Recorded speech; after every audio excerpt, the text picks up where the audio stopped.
ಅಡಿಕೆ ಸಿಪ್ಪೆ ಕೇವಲ ತ್ಯಾಜ್ಯವಲ್ಲ, ಅತ್ಯುತ್ತಮ ಸಾವಯವ ಗೊಬ್ಬರ. ಅಧ್ಯಕ್ಷ ಹೇಮಶೇಖರಪ್ಪ ಎಸ್. ಚಿಕ್ಕಮಗಳೂರು ಜಿಲ್ಲೆ ತರೀಕೆರೆ ತಾಲೂಕು ಶ್ರೀ ಕ್ಷೇತ್ರ ಧರ್ಮಸ್ಥಳ ಗ್ರಾಮಾಭಿವೃದ್ಧಿ ಯೋಜನೆ ವತಿಯಿಂದ ನೇರಲಕೆರೆ ಗ್ರಾಮದ ಈಶ್ವರಪ್ಪರವರ ಕೃಷಿ ತೋಟದ ಆವರಣದಲ್ಲಿ ಇಂದು ಮಣ್ಣು ಪರೀಕ್ಷೆ ಮತ್ತು ನಿರ್ವಹಣೆ ಕುರಿತು ರೈತ ಕ್ಷೇತ್ರ ಪಾಠಶಾಲೆ ಕಾರ್ಯಕ್ರಮವನ್ನು ಹಮ್ಮಿಕೊಳ್ಳಲಾಯಿತು. ಕಾರ್ಯಕ್ರಮವನ್ನು ಉದ್ಘಾಟಿಸಿ ಮಾತನಾಡಿದ ಗ್ರಾಮ ಪಂಚಾಯಿತಿ ಅಧ್ಯಕ್ಷ ಹೇಮಶೇಖರಪ್ಪ ಅವರು, ಇಂದು ಅಡಿಕೆ ಸಿಪ್ಪೆಯನ್ನು ತ್ಯಾಜ್ಯವಾಗಿ ಎಸೆಯುವ ಪರಿಸ್ಥಿತಿ ಕಂಡುಬರುತ್ತಿದೆ. ಆದರೆ ಯಾವುದೇ ಹೆಚ್ಚುವರಿ ವೆಚ್ಚವಿಲ್ಲದೆ ಅದನ್ನು ಅತ್ಯುತ್ತಮ ಸಾವಯವ ಗೊಬ್ಬರವಾಗಿ ಪರಿವರ್ತಿಸಿ ನಮ್ಮ ಕೃಷಿಯಲ್ಲಿ ಬಳಸಿಕೊಳ್ಳಬಹುದು. ನರೇಗಾ ಯೋಜನೆಯನ್ನು ಸಹ ಕೃಷಿ ಅಭಿವೃದ್ಧಿಗೆ ಸದುಪಯೋಗ ಪಡಿಸಿಕೊಳ್ಳಬೇಕು ಎಂದು ಸಲಹೆಯನ್ನ ನೀಡಿದ್ದಾರೆ. ಕಾರ್ಯಕ್ರಮದ ಮುಖ್ಯ ಅತಿಥಿಯಾಗಿ ಭಾಗವಹಿಸಿದ ತಾಲೂಕಾ ಯೋಜನಾಧಿಕಾರಿ ಕುಸುಮಾದಾರ್ ಅವರು ಮಾತನಾಡಿ, ಯೋಜನೆ ವತಿಯಿಂದ ಪ್ರತಿ ವರ್ಷ ತಾಲೂಕಾ ವ್ಯಾಪ್ತಿಯಲ್ಲಿ ಇಂತಹ ಕೃಷಿ ತರಬೇತಿಗಳನ್ನು ಆಯೋಜಿಸಲಾಗುತ್ತಿದ್ದು, ರೈತರು ಇದರ ಸಂಪೂರ್ಣ ಸದುಪಯೋಗ ಪಡೆದುಕೊಳ್ಳಬೇಕು. ಕೃಷಿ ಅನುದಾನಗಳು, ಯಂತ್ರೋಪಕರಣಗಳ ಬಾಡಿಗೆ ಕೇಂದ್ರ, ಶ್ರೀ ಪದ್ಧತಿ ಭತ್ತ ನಾಟಿ, ಕೃಷಿ ಮೇಳಗಳು ಸೇರಿದಂತೆ ಅನೇಕ ರೈತಪರ ಯೋಜನೆಗಳನ್ನು ನಿರಂತರವಾಗಿ ಕಾರ್ಯಗತಗೊಳಿಸಲಾಗುತ್ತಿದೆ ಎಂದು ಮಾಹಿತಿಯನ್ನ ನೀಡಿದ್ದಾರೆ.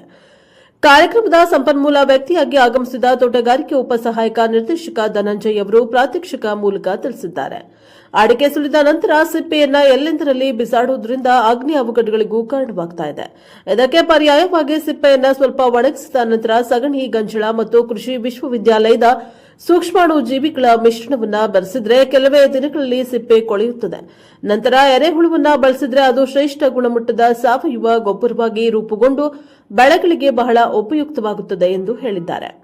ಕಾರ್ಯಕ್ರಮದಲ್ಲಿ ಒಕ್ಕೂಟ ಅಧ್ಯಕ್ಷೆ ಪಾರ್ವತಮ್ಮ, ತೋಟಗಾರಿಕಾ ಅಧಿಕಾರಿ ಕಾರ್ತಿಕ್, ವಲಯ ಮೇಲ್ವಿಚಾರಕ ಹ್ಯೂಮ ನಾಯಕ್, ಕೃಷಿ ಮೇಲ್ವಿಚಾರಕ ಸಂತೋಷ್, ಈಶ್ವರಪ್ಪ, ಮಲ್ಲಿಕಾರ್ಜುನಪ್ಪ, ಬಸವರಾಜಪ್ಪ, ಕಾಂತರಾಜ್, ಸೇವಾ ಪ್ರತಿನಿಧಿ ಉಷಾ, ರಮ್ಯಾ, ಪ್ರಗತಿ ಬಂಧು ಮತ್ತು ಸ್ವಸಹಾಯ ಸಂಘದ ಸದಸ್ಯರು, ಅನೇಕ ರೈತರು ಉಪಸ್ಥಿತರಿದ್ದರು.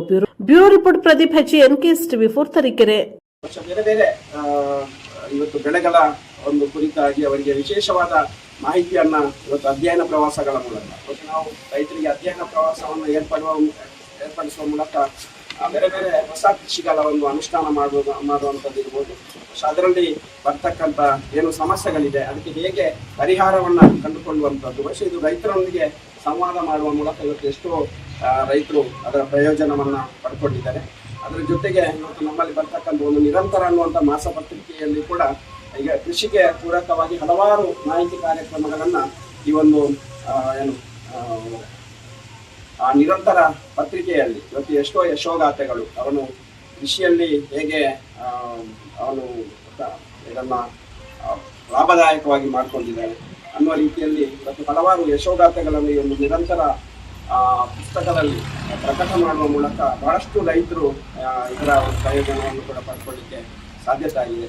ಈ ನಿಟ್ಟಿನಲ್ಲಿ ಇವತ್ತು ಈ ಭಾಗದಲ್ಲಿ ಬಹುಶಃ ಜ್ವಲಂತ ಸಮಸ್ಯೆಗಳು ಅಂತೇಳಿ ಜ್ವಲಂತ ಸಮಸ್ಯೆಗೆ ನಾವು ಪರಿಹಾರ ಕಂಡುಕೊಳ್ಳುವಂಥದ್ದು ಬಹಳ ಮುಖ್ಯ. ಇವತ್ತು ಅಡಿಕೆ ಸಿಪ್ಪೆಗಳನ್ನ ಬಹುಶಃ ನಾವು ತ್ಯಾಜ್ಯವಾಗಿ ಬಳಕೆ ಮಾಡ್ತೇವೆ, ಅದನ್ನ ಸುಟ್ಟು ಹಾಕುವಂಥದ್ದನ್ನು ಮಾಡ್ತೇವೆ. ಬಹುಶಃ ಇದರ ಬದಲಾಗಿ ಹೇಗೆ ಅದನ್ನು ಕಾಂಪೋಸ್ಟ್ ಆಗಿ ಇವತ್ತು ಬಳಕೆ ಮಾಡಬಹುದು, ಮತ್ತೆ ಬಳಕೆ ಮಾಡಬಹುದು ಅನ್ನೋ ದೃಷ್ಟಿಯಲ್ಲಿ ಇವತ್ತು ವಿಶೇಷವಾದ ಒಂದು ಮಾಹಿತಿ ಕಾರ್ಯಾಗಾರವನ್ನ ಇಲ್ಲಿ ನಾವು ಹಮ್ಮಿಕೊಂಡಿದ್ದೇವೆ.